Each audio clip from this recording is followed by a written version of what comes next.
Hey Gators and sports fans, get all your Gator talk, news, analysis, and opinions on the Pod Up with Matthews in the Morning podcast. Find us on your favorite podcast platform or watch us on Facebook Live between 8 a.m. and 9 a.m. every weekday. Pod Up, because we are Gator fans. So say it's great to be a Florida Gator. Good morning and welcome to a Thursday edition of Pod Up with Matthews in the Morning from the Crime Prevention Security System Studios, large enough to serve you, small enough to care. It's a Thursday edition. That means our good friend Brent Beaird will be breaking down college football. Second portion of the show, we will be talking high school playoffs in the Baker Sporting Goods High School Roundup with Mike Ridaught from the PrepZone.com. Let's get straight to the Titan MR hotline, and we are joined by our good friend Brent Beaird over in Jax. Good morning, Brent. How are you? Shane, I'm doing well. It's been a refreshingly cool week in a lot of ways. That's going to moderate a little bit today, but I tell you, we've got Georgia, Vandy, Arkansas, Missouri, Auburn, A&M, Kentucky, South Carolina, Florida, Tennessee, and Alabama, LSU. And frankly, there is really a lot at stake in virtually every game. Yeah, it's a big week in the SEC. A lot of stuff going on. Let's start first with your thoughts on the 4-team playoff that came out, Brent. And I'm going to kind of tell you, I talked about it yesterday on my program, what I think is going to happen. Were you see any surprises, or is it pretty much what you thought? It's basically where we are and have been at this point with Notre Dame and Alabama and Clemson and Ohio State. Now, obviously, with A&M and Florida, at this point on the outside looking in, but that certainly could change. The ACC did a lot this week about clearing a path for both of their teams to get in by giving them basically a off week before the ACC championship game. So some conferences weren't really enamored with that and their commissioners, but it was a shrewd move, if people like it or not. And what they're obviously trying to do is to set up both the ACC teams getting in, but you've also got the Ohio State situation. Will they play enough games to get in? Obviously, Alabama is in good shape if they win their next two, and maybe even a loss to Florida. Would that get them in along with the Gators? So, Shane, again, the real mistake the committee made is they did not, for this year at least, expand the playoffs to 6 or 8 teams. They're going to have some real headaches when it comes to decision day. And unfortunately, it's their own fault if they do. Yeah, my thoughts on the 4-team playoff, I was not surprised really in anything, the top 4, top 6, or what have you. Brent, I really believe that, I'm sure you saw where Herb Street kind of said Michigan was going to throw in the white flag, and he came back and apologized for some reason. But I believe everybody in America thinks that's what's going to happen. Do you think that the committee, if Ohio State only plays 4 or 5 games, they do not play in the Big Ten championship game? First of all, do you think the Big Ten is going to come back and change the rules? Secondly, do you think the committee will leave them out? Because I personally think right now, if Clemson beats Notre Dame, I believe both Clemson and Notre Dame are going to make the 14 playoff. Alabama, regardless of what happens in Atlanta, in my opinion, is in. So then there's only one spot left. Yeah. And that, I believe that goes to Florida if they win. If Florida loses, I think even though as bad as A&M looked, I think it's going to go to A&M. I could be 100% wrong, but this is all based on Clemson beating Notre Dame, in my opinion. Yeah. Well, and I think there's I think there's also some validity to that. Obviously, the big question is what are they going to do with Ohio State? Look, I'm with you on Kirk Herbstreit in the apology. I'm not saying it's single out. And this is not a Michigan thing to me. but I've seen a lot on Twitter, and also have talked to people who have admitted the same thing, that there basically are schools and coaches who really don't want to finish the season. In their mind, they're done, and they don't want to do anything else. So the motive is there for some schools. That's just the way that it is.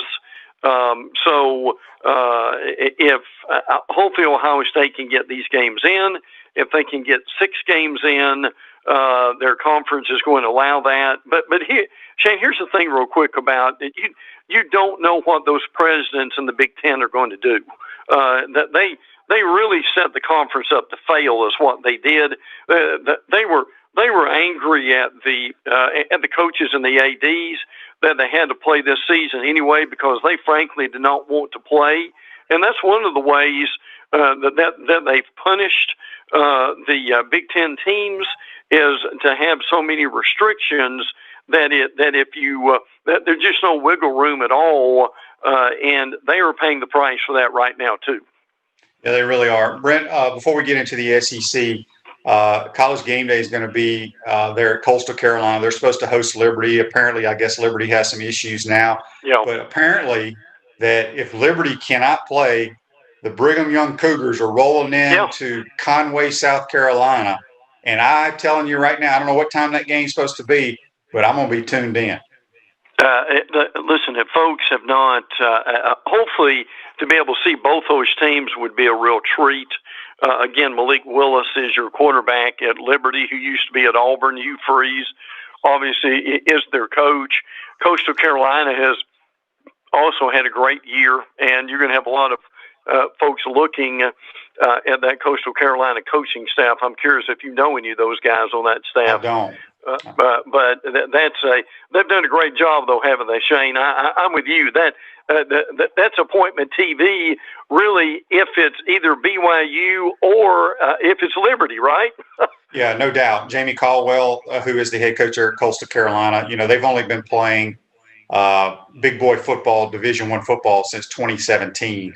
That's right. He's done remarkable things with that program. Whether he sticks around after this year, we'll have to wait and see. The SEC, let's start with Alabama. They're going to be playing the primetime game on CBS. They're going to Baton Rouge. I think LSU played A&M pretty tough, although it wasn't Jimbo's best game calling plays, and Kellen Mond played horrible. But LSU looked a little bit better. If I'm them, I play Brad Johnson's kid, Max. The other kid can't play a lick, in my opinion. Right. But still, this game could get really ugly, in my opinion. From what I understand from the Alabama camp, they want to beat LSU worse this year than they did Auburn. And I'm serious about that. They felt LSU embarrassed them last year after the game, not so much during the game, but afterward. And that is something that stuck in their craw for quite some time. Now LSU, you're right about as far as their defense is concerned. They really frustrated Kellen Mond in that game, held him to 3 yards per attempt. Think about that a minute. LSU's offensive line has struggled. Terrence Marshall, one of the better wide receivers in the league, has opted out. It could not finish. Listen, this is a sermon on another day. But Shane, I'll be honest with you, I don't have a lot of patience for these kids opting out right now at the end of the year. Now he played against A&M. He could have played against Alabama, could have played against Florida. Now, that would have done more, in my opinion, for his draft stock than him sitting out. So these guys are quitting on their team, which is really unfortunate with that, too. But at the same time, Bama's rolling. Now, Shane, get this. In the Auburn-Alabama game, Auburn had the ball 80 plays. Bama had it 53. Yeah, I saw that, and I was going to ask you about that because I can promise you, if anytime Florida plays an opponent and there's that big a difference in the amount of plays, people are calling and texting and Facebook living, bitching and complaining about the defense. because they can't get anybody off the field. So I don't know if those numbers are saying Alabama can't get anybody off the field. I thought their defense played well. They didn't give up many points. No. Listen, the most significant improvement for Alabama over the last several games has been their defense. They had a really good plan against Auburn. They carried it out. They made sure tackles in the open field.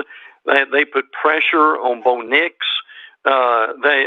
Listen, their defense, frankly, had a couple picks. Should have got two more at least.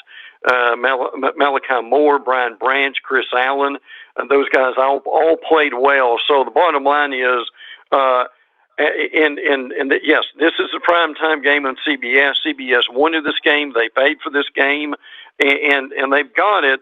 And it very well. And I can tell you, if Bama can score 70, they're going to do it.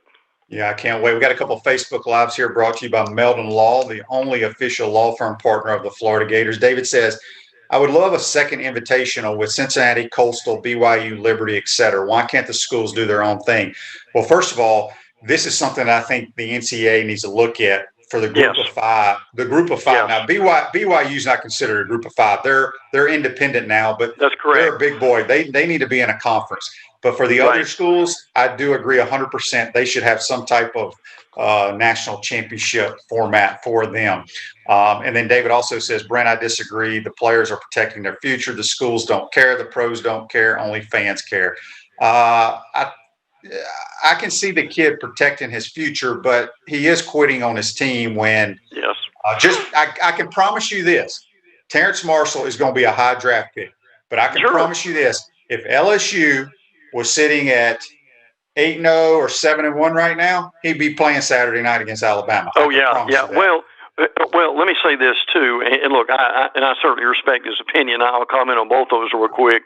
But look, what are you going to say when a general manager of an NFL club says, son, why did you not play your last several games? And someone points that to him. Now, look, I'm with you and with him on the non-Power 5. I've said this now for years. The thing, unless we expand to 8 and they're able to get a team in like at number 8, the thing that's going to have to happen is they're frankly going to have to either break away or get their own television contract and make their own playoff system. And there have been some people who suggest, and this is a sermon on the other day, that they play in the spring. Now, for the non-Power 5 to have all that attention, Shane, that's something they really need to look at. Yeah, I agree. Refresh your vehicle and your brand with a vehicle wrap from Wrap Spot. December is your lucky month at Wrap Spot. Mention promo code Shane and receive 13% off your vehicle wrap. Speaking with our good friend Brent Beaird, the Heisman Trophy voter from over in Jacksonville. You can follow him on Twitter at Brent Beaird. Brent, the one game that kind of intrigues me this week in the SEC is Auburn A&M. All right. Mm-hmm. First of all, Auburn, is Gus Malzahn in trouble? My first question. And then did A&M's performance against LSU hurt them from a eyeball standpoint if it comes down to if Florida loses to Alabama about them getting into the 14 playoff? Did it hurt them? Maybe a little, but it would just be a data point in there somewhere in the end that performance would not keep them out of the playoff. But look, they really struggle. I mean, Kellen Mond was 11 of 34 for 105. That's unacceptable on any level. So, and again, they played in a driving rainstorm, so he'll probably get a bit of a mulligan for that. Now, their defense continues to play well. Mike Elko has done a really good job with that. But look, this is a big game for both of these teams. A&M obviously wants to keep going and only end up having one loss. But again, when you play in Auburn, and again, 2 years ago, they had a 10-point lead and lost the game against Auburn. They lost last year and they never had the lead in that game. And then you've got Auburn coming back from a difficult loss against Alabama. If Tank Bigsby can play, that's going to make a big difference. in that game. Now, listen, I want to give you credit for something because you called this early on with your evaluation of Bo Nix. When Bo throws more than 30 passes, they have 3 losses. That's a problem for him. But I can tell you, when Bo gets in trouble, the worst thing he does, and I know you picked up on this, is he reverts to what I would call his high school days or even Sandlot days. There were a couple of times when Alabama had the pressure on him. Inexplicably, Shane, he threw the ball up for grabs. I don't know if you saw that or not. Mm-hmm. He had 2 picks and frankly should have had 4. Yeah. He gets to running around outside the pocket, and I call it playing like you're back in Pop Warner, mm-hmm. or at the boys club or whatever. Right. But that's an intriguing game. There's some intriguing games this week in the SEC, regardless of records. Another one who I think it's going to come down to whoever wins this game is going to be the coach of the year in the SEC. Yes. Missouri and Arkansas. People need to realize Missouri has a winning record right now. Yeah, that's right. If they win, they'll be 5-3. Listen, if you're looking for the most improved team in the conference over the last few games, it's probably Missouri. They blasted Vanderbilt last week, 41-0, 603 yards. Connor Basilek is a really good quarterback. Larry Roundtree at 160 yards. They've got 5 receivers. This is amazing. They've got 5 receivers that have 20 or more catches. That's rare to be able to see that. But at the same time, Arkansas continues to play well. Now, here's my stat of the week, okay? 3 quarterbacks in the league have 17 touchdowns and 5 picks or less. They are Kyle Trask, Mac Jones, and Felipe Franks. How about that, Shane? Wow. Yeah. So because you're talking about the amount of interceptions, I was going to. Initially, I was going to say Matt Corral, but Matt Corral threw. If you take away what Matt Corral did, if you just cut half his interceptions down from that Arkansas game, right. He's had an unbelievable year. It's crazy. And listen, and I'm glad you said that. By the way, Rakeem Boyd is opting out for Arkansas. That hurts them. But Matt Corral, he didn't say yesterday, but Lane Kiffin did. He said, "I'm 1,000% sure that Matt Corral is coming back." So listen, with a better defense and Matt Corral coming back, Ole Miss could really be dangerous next year, couldn't they, Shane? They could, but here's my thoughts, and I could be 100% wrong, Brent, but I grew up in that state, and it's just, and Hugh Freeze had a couple of moments, sure. But even when he had those moments, they were only winning 8 games, in their best year, and still couldn't win the West. They ain't going to win the West. Let's be honest. No. It's just going to be, can Lane continue making it fun for the Ole Miss faithful? Fun for us national people to enjoy watching them play, mm-hmm. And they'll go 6-5, 7-4 on a good year, and his quarterbacks will put up huge numbers. So I think he's done a tremendous job. Don't get me wrong, but neither one of those, there or Mississippi State, are going to compete in the West. Let's talk a little bit about the Gators. They travel to Knoxville. So many people are trying to make a big deal about it being cold. The last time Florida played Tennessee this late in the year, I believe it was Coach Spurrier's last game, when could have been one of his best teams that basically knocked him out of the national title game with Rex and that crew. Your thoughts? Is Jeremy Pruitt going to make it this year also? I wanted to ask you that. The interesting thing is Phil Fulmer came out and this week and basically said, Jeremy's really competitive. We're closer than you think we are. And Jeremy's record at this point in his career is very similar to Johnny Majors. I'm not sure that soothed any of the Tennessee fans, but that's what he said. And again, if he survives, it's up to Fulmer. Fulmer's one of the ADs in the conference that even if fans are upset, that he can keep them at bay at least another year.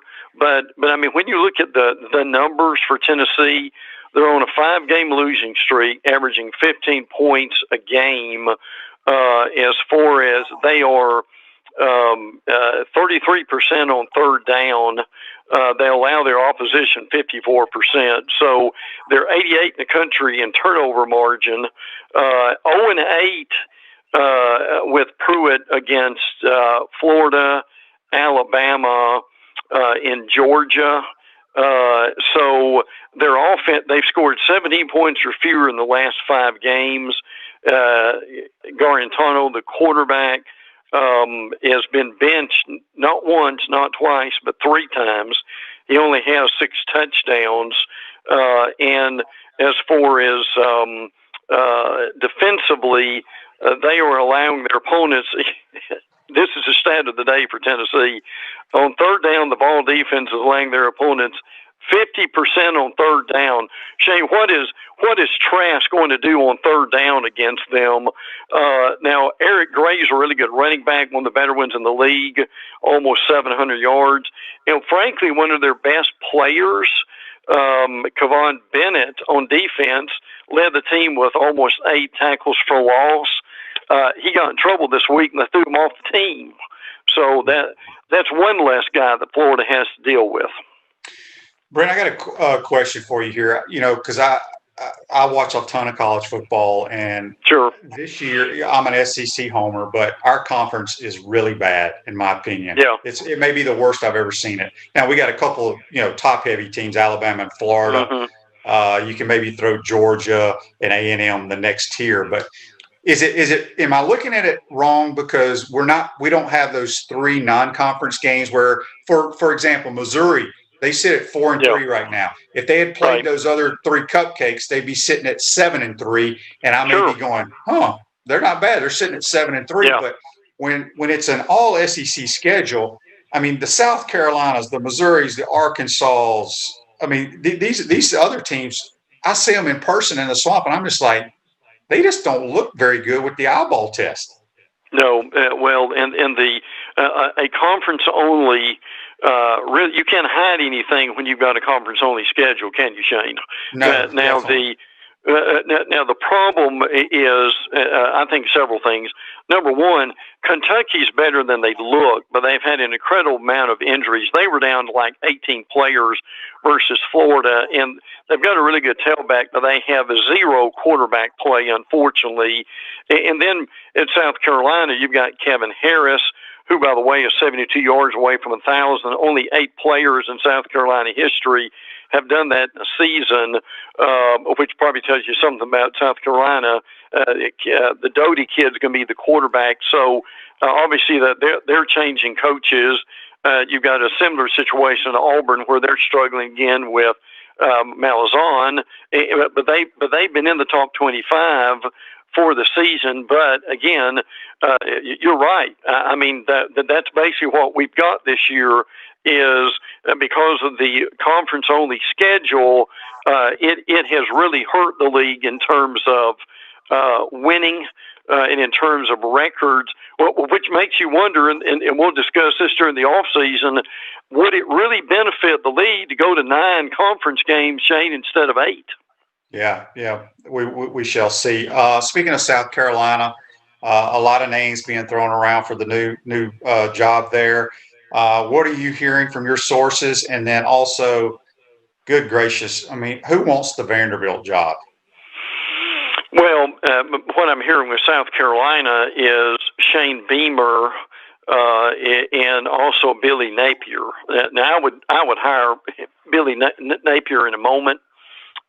Frankly, because he's a program builder. Shane Beamer, and you may know Shane, I mean, he's been around all kinds of really good coaches. He's at Oklahoma. I mean, would he move the needle, I think, is my question there. The Vanderbilt job, what I've been told, may be Will Healy at Charlotte, who has done a nice job also in that situation. But Shane, listen, Vandy's never going to do anything until they invest some money into their facilities, right? They've got to get serious and committed about football before they start to win. Yeah, I agree with that, Brent.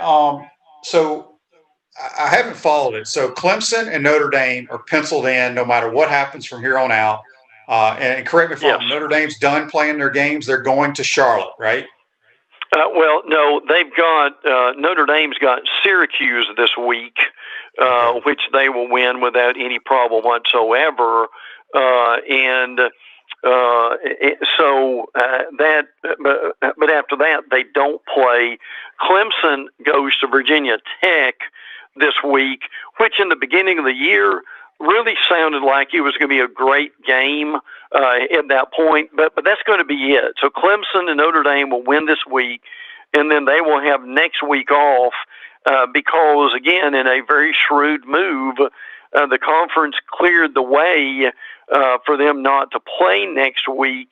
Now, the good thing beyond that is it's going to allow FSU to have two final games. Now, FSU's not going to play Clemson. That's not going to happen, so we won't go through that again. And Miami also plays Duke this week. They're going to play Georgia Tech also on the day of the ACC championship game. So, and I know Miami was included as a possibility for the ACC championship game, but let's be honest, that's not going to happen if Notre Dame and Clemson win this weekend, and they will. But both those teams will end up in the championship game. And, you can see that not having to play next week allows both those teams a week off to get ready, and it also prevents anybody in a miracle of upsetting them too. Yeah, and from everything you've heard from the league office in Birmingham, Florida and Bama are both slated to play next week. Florida playing LSU. Who's Alabama got next week? They play Arkansas and Fayetteville, which could be a tricky game, frankly, the way Arkansas is played. I mean, I think that Bama will win, but that may be Arkansas's bowl game if you look at it like that. Now, the question's been mentioned. I'll say this real quick: is would the SEC do the same thing for Alabama and Florida? Now, Greg Sankey, and I'll give credit where it's due. In an article from Dennis Dodd that came out yesterday, Sankey said, nope, they're going to fulfill and get their 10-game schedule in, and then both the teams will be in the SEC championship game. So I think what's happening there, if we read between the lines, Shane, is television is putting a lot of pressure or some pressure on the league to get all these games in, and for the SEC to be able to say that they got 10 games in this year. And amazingly, they've had to rejuggle it a little bit. But to be able to get 10 games in a year like this still would be, frankly, a miracle, wouldn't it, Shane? It really would. Brent, before we let you go, you got any good nuggets for us? Well, I think we still have got to look at even some of the games that don't mean that much. We mentioned Kentucky and South Carolina. Shi Smith had a concussion. Hopefully he can play. He, frankly, is one of the better players in the league, and certainly they're easily their best wide receiver. Now, I'll throw another name in the South Carolina coaching situation. That's West Virginia's Neil Brown. Neil Brown was at Troy before he went to West Virginia. He hadn't been at West Virginia very long, and I know he's only 10-10 right now, but he's had to redo that roster. He was 35-16 at Troy. Neil Brown's a tremendous football coach. I can tell you this: if they hired him at South Carolina, if Brown wants to make that move, that would be a smart move for him, and that would be a big-time hire as far as South Carolina is concerned. And folks haven't heard, Greg McGarity at Georgia is going to retire at the end of the year, and I can tell you they do not want him to retire. They really like him. He's done a really good job. I'm curious if you know him well, Shane, but they are. So that will be interesting to see where that goes. Richard LeCount will likely be playing, obviously, his last game, so they will miss him. And Dwayne Mathis, people may miss this too. the quarterback at Georgia is transferring. Shane, I'm not sure that's a great loss. Hopefully he'll go somewhere and be able to be a better quarterback. It may be a lower division school, but Georgia will be down one quarterback because Mathis is leaving. Yeah, trust me. The recruiting services missed on him. Nothing against the kid, and he may turn out great somewhere else, but he can't play in the SEC. Brent, No. Have a good weekend, my man. We'll talk to you next weekend. Hopefully we'll have some good games this weekend, and you stay safe, my friend. And Shane, listen, but people need to be aware of this, and they may have forgotten this. The early signing period, believe it or not, is 2 weeks from yesterday. Yeah, that's crazy. Hard to believe. So, all right, Brent, good stuff, my man. Thanks, brother. Take care. Talk to you soon. That's Brent Beaird on the Titan & More Hotline. You can follow him on Twitter at Brent Beaird. Comfort Temp. Comfort is our business. Peace of mind is our promise. This month, get a free annual maintenance plan with every residential duct cleaning purchase, which is a $199 value. Our service department is available 24 hours a day, 7 days a week for your convenience. This day in sports, back in 1956, basketball icon Wilt Chamberlain made his much anticipated varsity debut. He scored 52 points and grabbed 31 rebounds, breaking both all-time Kansas records in an 87-69 win against Northwestern. Big Wilt. That's brought to you by Comfort Temp. We're going to take our first time out of the program. When we come back, we're going to be joined by Mike Ridaught from the PrepZone.com for the Baker Sporting Goods High School Roundup. But first, at Center State Bank, we put business first. We are the largest community bank in the state of Florida, and understand that small businesses need a community business partner that they can rely on. Center State has 5 convenient Alachua County locations to serve you better. Center State Bank, member FDIC. We'll be right back with Mike Ridaught. This is Shane Matthews. Thank you for listening to Pot Up with Matthews in the Morning. You can also check me out on Inside the Huddle with Steve Russell and the head ball coach, Steve Spurrier. Tune in every Tuesday during football season on WRUF 98.1 FM, 8:50 a.m. at 10 o'clock in the morning, or find us on your favorite podcast platform. We want to take this moment to thank all our sponsors who keep the show going and pay the bills. Our Gridiron sponsors are Crime Prevention Security Systems, large enough to serve you, small enough to care. Titan MRI, Gainesville's only locally owned and operated MRI facility. Meldon Law, where you matter most. Peachland Dental, Gator Nation's first choice for dentistry in Port Charlotte. Comfort Temp, comfort is our business, peace of mind is our promise. Celebration Point Town Center, Center State Bank, Chris Doring Mortgage. Some of our touchdown sponsors are Campus USA Credit Union, Adams Ribs, Doreen Wiebe Realtor, Caldwell Banker MM Parrish, Gator Dominoes, Celebrate Primary Care, Davis Gainesville Chevrolet, Miapa Latin Cafe, Wrap Spot, Okido America, Gators Dockside, Radware for all your promotional needs, Style Cuts, Ironwood Golf Course, TB Financial, Meadowbrook Golf Course, Dar Shakow Insurance. If you are interested in promoting your business on the show, you can visit our website, potupwithshane.com, and click the Advertise button, or call Freddie at 352-284-3733.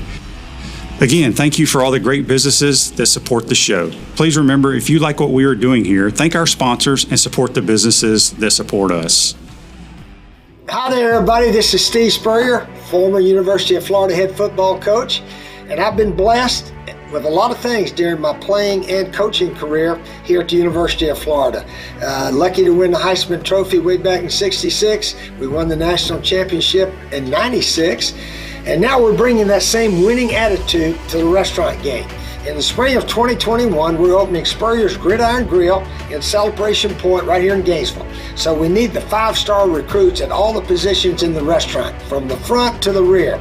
So if you think you got what it takes to make the cut and work for us, I invite you to have a one-on-one meeting and greet with our management team at Hotel Indigo at Celebration Point. Learn all about our job opportunities with the restaurant. Now let me make this clear. We're only looking for the best of the best. So if you love your job and you love the restaurant business and want to be part of the most elite team here in Gainesville, then we want you to come and learn more about this experience. With your help and the best food, drinks, and services, we'll make Spurrier's Restaurant the envy of the Bulldogs, the Seminoles, the Vols, and everybody. So go to SpurrierDraft.com, fill out the application, and we'll see you then. Take care and go Gators.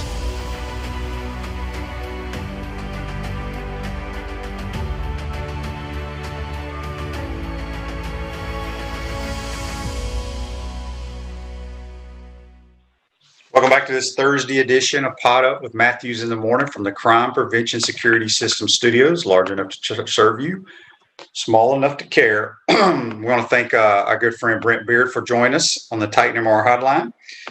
Now we're going to go back to the Titan MR Hotline. But first, Celebration Point's where the Gators come to celebrate with premium brands like Bass Pro Shop, Palmetto Moon, Medici's, Nike, The Keys Grill and Piano Bar, opening soon, Dave & Buster's, and coming spring of 2021, the HBC's new restaurants, Spurrier's Gridiron Grill and Visor's Rooftop Bar. We'll see you at Celebration Point where the Gators come to celebrate. Now on the Titan MR Hotline, we're joined on the phone by our good friend Mike Ridaught from the PrepZone.com. Good morning, Mike. How are you? Hey, good morning, Shane. Doing well. Just looking forward to the games. We still have some area teams still alive in the state playoffs. Yes, we do. And first, I believe you were on the call last Friday night at Citizens Field. It was a heck of a game. Buchholz against Niceville goes into, I believe, double overtime, misses a chip shot field goal. But, man, was it a good football game. It was easily the best game of the year. And I also broadcast North Marion's win at Trinity Christian in Jacksonville a couple years ago when they made it to the state championship game. And I thought that was one of the best games that I had seen in recent memory, but this one surpasses it. I mean, how could it not? A double overtime game. Buchholz had a chance, Shane, actually to win it. Hunter Smith, you mentioned the chip shot field goal in overtime that they missed, but Hunter Smith actually missed a 40-yard field goal with 2:19 to play in the game. Hebert had gotten an interception for Buchholz with 3:26 to play. The drive kind of stalled, but you still felt pretty good. I mean, he's a good kicker. But he just pushed it off to the right a little bit. And unfortunately, Niceville's so talented, they come right back with their star player, Azaria Thomas, who has over 60 Division I offers, including Clemson, LSU, Alabama. And he just made one of the best plays, if not the best play of the year, on a reversing his field on a 43-yard touchdown pass with 41 seconds to play in the game to tie the game at 28, send it in overtime. And even though Buchholz did score first in overtime on a touchdown, Niceville just found a way to come back and win this one 38-35 in double overtime. But a great game. And unfortunate for Buchholz, their season comes to an end. They entered that game with a record of 8-1, losing their first game of the year to Bartram Trail, but then winning 8 in a row. They were playing really good football. They had gone to Navarre the previous week and won in the Panhandle. Just played Niceville toe-to-toe. Niceville is one of the top 20 teams in the state, regardless of classification. So Buchholz gave them all they could handle. Yeah, no doubt. Trinity Catholic, let's go down towards the Ocala area. Trinity Catholic is still alive. I think they're playing to go to the state title game this week against Trinity Christian out of the Jacksonville area, which they're always loaded with talent. And then you also have Ocala Vanguard and Dunellen playing one another to take the next step in the playoffs. Talk about those games for us. Yeah, you're basically at the Elite Eight for the higher classifications, 5A through 8A. And then we've got state semifinals for 1A through 4A. And by the way, all state championship games, Shane, are going to be played at Doak Campbell Stadium. They were going to play the smaller classification games at Gene Cox Stadium in Tallahassee, but now they've moved all the championship games to Doak Campbell, which I think will be a great thing. The games will be December the 16th through the 19th. They're going to play 2 games per day. But yeah, the winner of this Trinity Christian, Trinity Catholic game will go to the 3A state championship. Trinity Christian out of Jacksonville, they're a perennial power. They beat Florida High, which played in last year's 3A state championship game, and they beat them 45-14. So this will be a tough test for Trinity Catholic. Celtics, though, they rolled against a decent John Carroll Catholic team last week. In fact, they held them to just 175 yards of total offense. Senior TJ Snowden for Trinity Catholic had more than 220 yards of offense, including a 97-yard touchdown run. That was one of 4 touchdowns for him.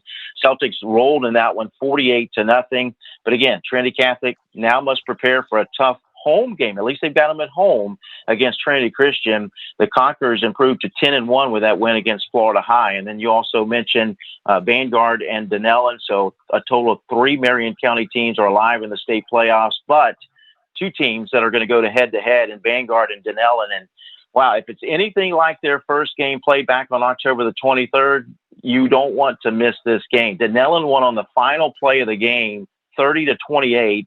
They're undefeated, 9-0 coming into this game. They've got 22 sacks on the year, 13 interceptions.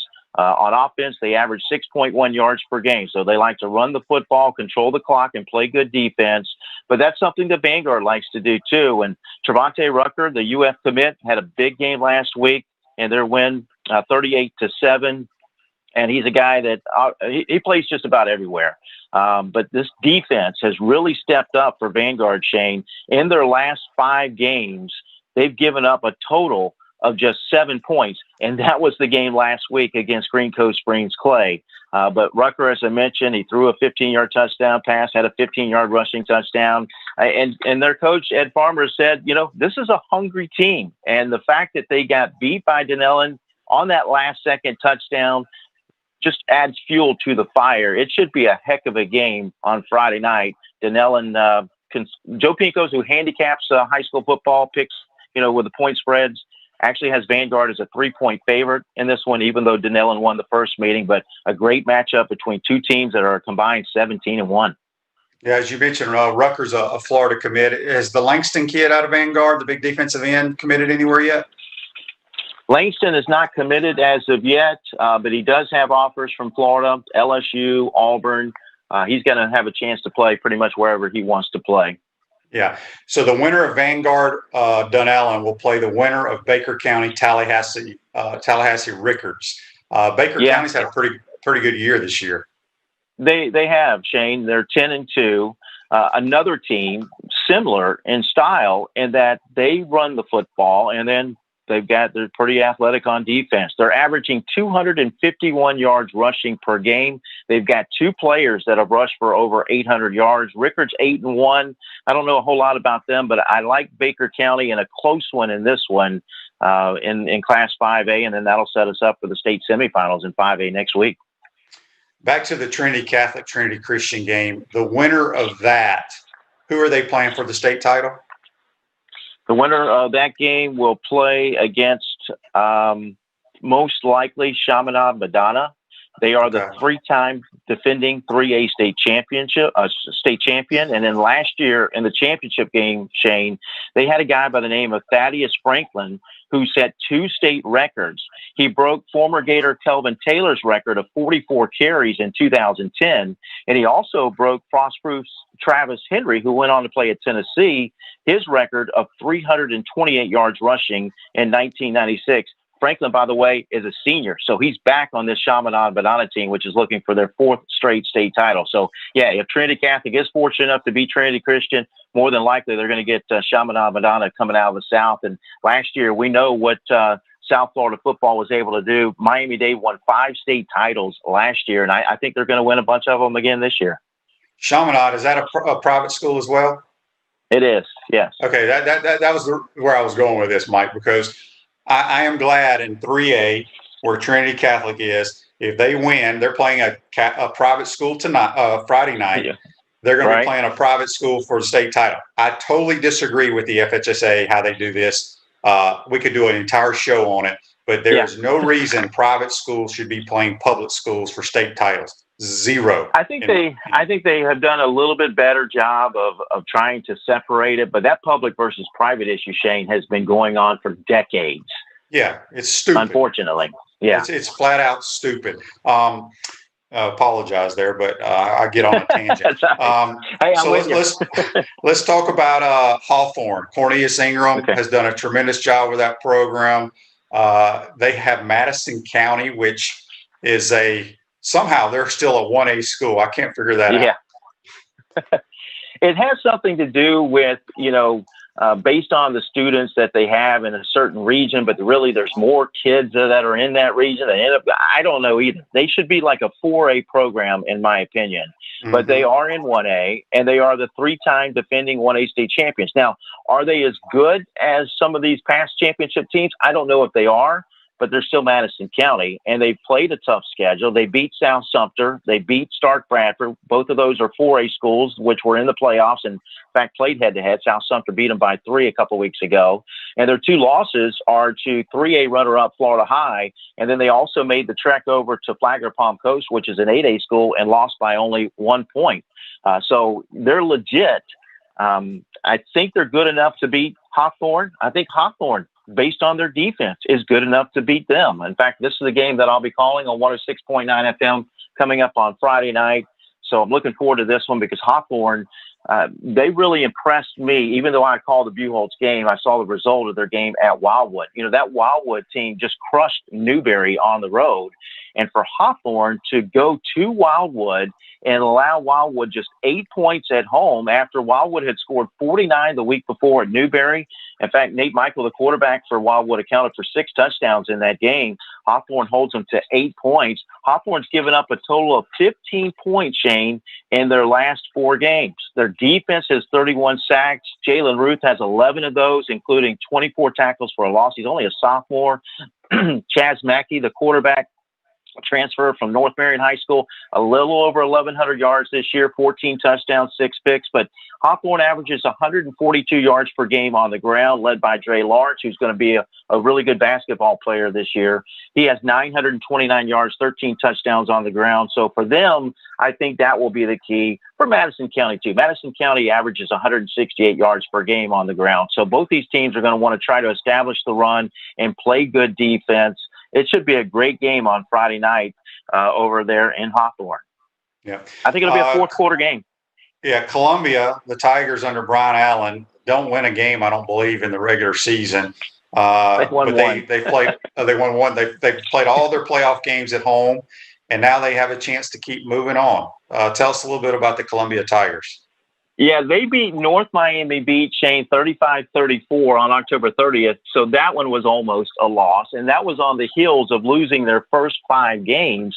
So they've won 5 games in a row. And as you mentioned, they're benefiting from home field advantage. As long as they keep winning, they will play all of their playoff games except the state championship game at home. And heck, even the championship game is over in Tallahassee. That's not a long haul from Lake City. But yeah, to be honest, I feel like they were kind of fortunate last week. Mainland had 253 second half yards. It looked like they were about to win the football game. They had a 3-point lead. They were driving late in the 4th quarter. And then Columbia's Shyheim Brown, who just recently got an offer from FSU, put a hat on the ball, jarred it loose. The ball popped up in the air, and Adion Farmer grabbed it out of the air, ran it the other way, 58 yards, untouched for a touchdown with 2:50 to play to give Columbia that win. But, Shane, they've got St. Augustine this week, and I won't call St. Augustine a perennial power, but it seems like St. Augustine always seems to be in the mix a little bit. They rolled last week against Pace, 34-7. This is a team that started slow, too. They were 1-2. But then those losses were to Bowles and Bartram Trail, 2 teams that are still playing in the state playoffs right now. But this St. Augustine rolled last week against Pace, 34-7. They're averaging 207 yards per game. And the fact that Columbia did struggle a little bit with Mainland's rushing attack is a cause for concern for Columbia fans against this game against St. Augustine. Bowles has Gadsden County. I think they're a pretty good program. Is that game to go to the state title, or is that an Elite 8 game as well? No, that will be for this is the state semifinal. So for this will be for the right to go to the state championship game. And by the way, we will have a new state champion in Class 4A. Looking at all the classifications, Shane, there's a chance for 5 teams to repeat. Madison County in 1A, Champagnat Catholic in 2A, Chaminade-Madonna in 3A, Miami Central in 6A, and St. Thomas Aquinas in Class 7A. But we will have a new champion in Class 4A, and that's because Booker T. Washington of Miami opted out. So you've got Bowles with a chance to get back to the state championship game. I think they'll beat Gadsden County pretty easily, to be honest with you. It's likely going to be Bowles and Cocoa again for the state championship. Cocoa plays Cardinal Gibbons. I think Cocoa wins that one in a close one, and that would give us a great state championship rematch between Bowles and Cocoa. Yeah, no doubt. We got a Facebook Live here brought to you by Melton Law, the only official law firm partner of the Florida Gators. He said, Rick Monstoke says, Shane, why should private schools not play public for state championships? I may have missed your reasoning on this because I could be wrong, but where I grew up in Mississippi, you can play in the regular season, but the private schools have their own state playoffs. The publics have their own state playoffs. The reason I say that because if you look at history here in the state of Florida, the private schools usually win all the state titles because they recruit. Let's be honest. St. Thomas Aquinas recruits as good as the University of Florida does. It's that simple. So that is my point. And that's just my opinion, but I think a lot of people agree with that. For example, like I just said, St. Thomas Aquinas has been winning these state titles. Very good football program, don't get me wrong, but they're playing public schools, and I just don't think that's right. I agree, but I will also say this, Shane. Who's going to play St. Thomas Aquinas? St. Thomas Aquinas is good enough to beat anybody in the country. They're 17th nationally. They were Geico national champions last year, Shane. They went 15-0. They scored over 600 points. But you're right. I mean, when you got guys like Dallas Turner, who is the number 2 overall player in Florida, he's a 5-star recruit who's headed, or at least he's a hard commit to Alabama. Tyreek Sapp is a Gator commit, defensive end. Aquinas, the defending state champion. They won their 11th title overall. That tied Jacksonville Bulls for the state record last year. They're really good. So I'm not sure who could stand up against them other than a public school. Yeah. So anyway, Mike, great stuff as always. Let everybody know how they can check out the Prep Zone. Yeah, we actually had our first high school basketball broadcast of the season. It was supposed to be last week, Vanguard in Gainesville, but due to COVID issues, that game has been postponed. So our first basketball broadcast of the season was this past Tuesday night. A game that went in overtime. So a great start. I had a double overtime football game on Friday. I had the overtime game in basketball on Tuesday night. Big night for Ernest Ross, the North Carolina State signee, 31 points in that game. We recognize him as our Sonic Drive-In Player of the Game, so you can see a recap of that game on our website, theprepzone.com. We'll have more football stuff up here soon, too. And then also you can find us daily on Twitter and Facebook at The Prep Zone. Speaking of high school state championship games, Mike, did you see how Auburn High collapsed in the last minute, 19 seconds, up 9 points? Have you seen the highlights of that yet? I haven't seen the highlights yet. I saw just a quick blip of it. I was going to go back and check it after the interview. What happened in the game? They were on the I think it was Thompson High School. They were up 9 on Thompson's 20, running the clock out, take a knee out of the shotgun. So by the time it was 4th down, they were on the other side of midfield, punted, gets blocked, runs back for a touchdown. They get the onside kick, complete a pass, and kick a game-winning field goal. Wow! Yeah, wow. It's all over Twitter. It's not the greatest coaching decisions in the world. But hey, Mike, appreciate it, my man. Be safe, and we'll talk to you soon. Yeah, hey, real quick note, too, because I was a little bit surprised by this. I got a chance to talk to Buell's coach, Mark Whittemore. He told me that it's tough to go back-to-back from the Panhandle to this area of Florida, and that's one of the reasons why he's actually picking Fleming Island over Niceville this week in Class 7A. Niceville, we talked about them on the show, but Tim Thomas is heading to Air Force. TK Kozak is heading to Navy. They've got a couple of really good running backs there at Fleming Island. I think Fleming Island will keep that one close as well. So, Shane, thanks as always for the time. I appreciate it, man. Yeah, absolutely. Do a tremendous job. We appreciate it, my man. All right. Have a good day. Yep. At Chris Doring Mortgage, they do mortgage lending right, helping home buyers throughout Gainesville and North Central Florida. Call Chris Doring Mortgage today, 352-244-0840. I want to thank our man, Brent Beaird, talking college sports with us, and also Mike Ridaught from theprepzone.com, breaking it down on the Baker Sporting Goods High School Roundup. Today's show's a wrap, folks, by Wrap Spot. Make sure you tune in tomorrow. Be safe out there. Follow us and like us. Take care. We'll see you tomorrow. Hey, Gator Nation. This is your former head ball coach, Steve Spurrier. Check out our show, Inside the Huddle with Shane Matthews and Steve Russell, every Tuesday during football season on 8:50 a.m. and 98.1 FM WRUF at 10 o'clock a.m. We want to take this moment to thank all our sponsors who keep the show going and pay the bills. Our Gridiron sponsors are Crime Prevention Security Systems, large enough to serve you, small enough to care. Titan MRI, Gainesville's only locally owned and operated MRI facility. Meldon Law, where you matter most. Peachland Dental, Gator Nation's first choice for dentistry in Port Charlotte. Comfort Temp, comfort is our business, peace of mind is our promise. Celebration Point Town Center, Center State Bank, Chris Doring Mortgage. Some of our touchdown sponsors are Big Mills Cheesesteaks, MB Listing, Cornerstone Financial, McDonald's Gainesville, My IT Masters, Gainesville Neon and Signs, 84 Lumber, Tropical Smoothie, Chick-fil-A on Archer Road, Aver and Smith Personal Injury Attorneys, Orange Theory Fitness, PRP Regeneration Specialist, and Dowling Signs.